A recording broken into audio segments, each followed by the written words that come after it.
Coming up on Mountain News this morning, students with Eastern Kentucky University hosted their first public archaeology day in partnership with the city of Richmond.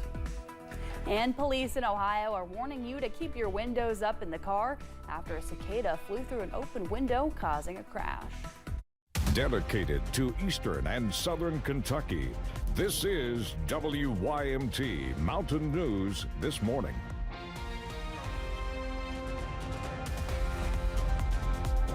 Good morning and a happy Monday to you, Mountain family. I'm Amelia Lee here with you on this June 16th. We're just about at 6:01 this morning. And Megan, it has been an absolutely foggy start to our morning and muggy. Honestly, it was just not pleasant outside. No, it was definitely not a pleasant start to your day, and it's only going to get warmer through the next couple of hours. And we're already starting to see some rain, especially as you travel towards our southern portions of our region. Here's a look at that live pinpoint Doppler radar. You can see just where that rain is right now, but the rest of the region is nice and clear.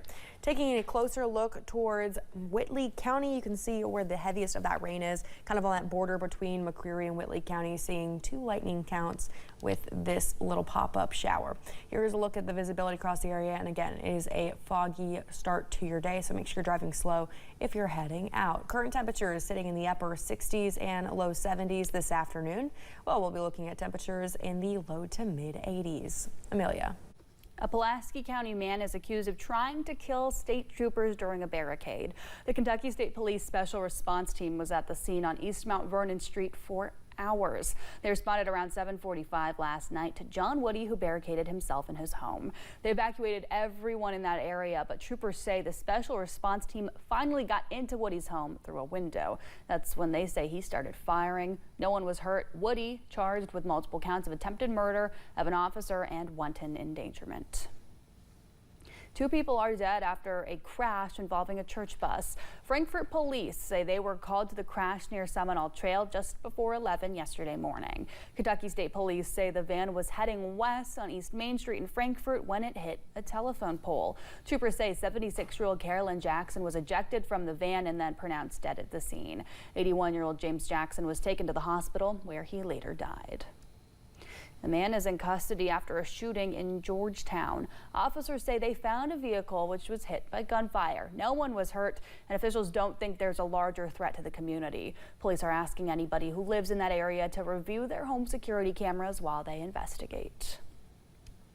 In Louisville, a flaming semi fell from a bridge on I-65, sending plumes of black smoke into the sky and even bringing traffic to a halt. That incident happened just after 10 Friday morning in the Spaghetti Junction area. The semi fell from the roadway onto the ramps for I-64 East and I-71 North.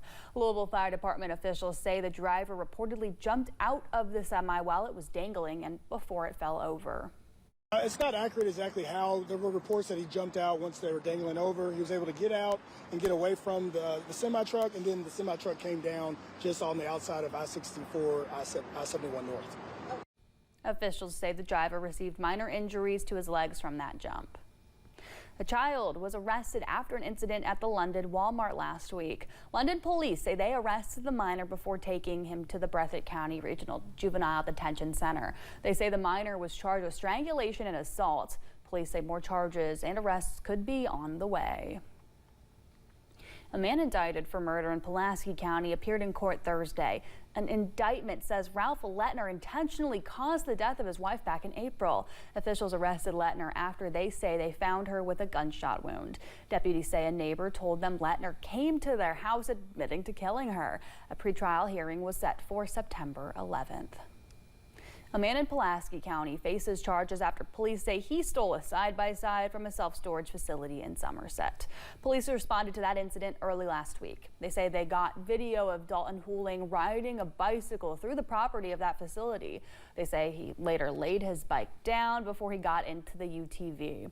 He was arrested after police obtained a district court warrant. A Southern Kentucky business pleaded guilty to using unapproved Botox-like drugs, leading to health problems for customers. Facial Expressions, located in London, admitted to buying drugs at a lower price that were made by other countries, not licensed or approved for sale in the U.S. The business faces up to 5 years of probation, a fine of up to $200,000 plus restitution. EKU Anthropology hosted its first public archaeology day Friday morning in partnership with the city of Richmond. Students and staff have spent the last few weeks doing field work at the site of this new Richmond sports complex. Mariah Cagito has a look at what they're doing and hoping to discover.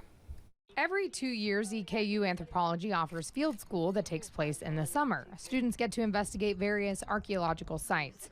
This one off Goggins Lane in Richmond is marked as the birthplace of Christopher Kit Carson, an American frontiersman. It's believed the Carson family cabin was on this land, and that's what the students are working to confirm. They identified several dig sites and say they found things like tools from the 1800s, knife blades, a projectile point, and a hearth pit or chimney collapse. We were also finding a lot of burnt material. We were finding some faunal remains, which is bone. And then we also found a lot of burnt metal and some glass. So it's all looking really, really good for being like an actual feature of the architecture of the cabin. I really see it as a unifying field, and getting to be able to connect with people that otherwise I would never get to meet, to me, that is just so very special. And I think that, again, archaeology is one of those fields that really brings us all together. Once they wrap up the field work, they'll take all the artifacts to a lab to wash, clean, and sort them. Mariah Cagito, WKYT. The Kentucky Department of Vehicle Regulation is warning teens about an issue with their learner's permits. They say if you're 15 and recently got one, you may get a new permit in the mail soon. That's all because of a system error. The department says some permits were printed without a home address listed. They also say you don't need to do anything. Just make sure you're using the corrected permit if you are hitting the road. Well, here's something you don't hear about every day. Police in Blue Ash, Ohio say a cicada caused a driver to crash. Officers say drivers might want to keep their windows up so cicadas don't fly into their vehicles. According to our sister station in Cincinnati, this is not the first time a cicada caused a crash in that area. In 2021, a cicada flew into a car and hit a man in the face while driving. Well, those cicadas are also bugging people at Kings Island in Ohio. Videos of the cicadas from recent park goers have gone viral on social media. In each one, you can hear the loud buzzing in the background. And in some of the posts, you can even see hundreds flying around lines to roller coasters or near the Soak City pools. They're causing harmless chaos with their presence, but they're also bringing folks together. Typically when you go, strangers don't talk to strangers, but you've seen everybody reaching out like, hey, there's a bug on your shirt, you want me to get it? Or like you get on a ride and someone would look at the person next to them and say, I'm not scared of cicadas, so if you are, I will get them off of you if need be. Well, those cicadas, they're expected to be in the area until the first week of July. Until then, you're advised to keep your mouth shut if you are riding rides.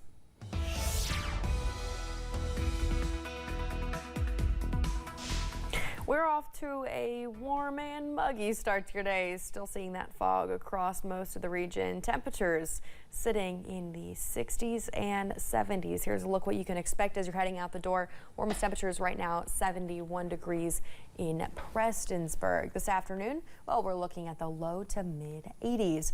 Overall, other than the fog, it's a nice and clear start to your day, but we do see a little bit of some rain and some storm activity as we head towards more of our southern counties. Here's a look at Whitley County, where we have 3 lightning counts right now in the past 15 minutes. So just be prepared if you are on more of our southern counties traveling in between Saxton and North Corbin. You might encounter just a little bit of that rain this morning. Amelia. Well, thank you for joining us at 6:09 on Mountain News this morning.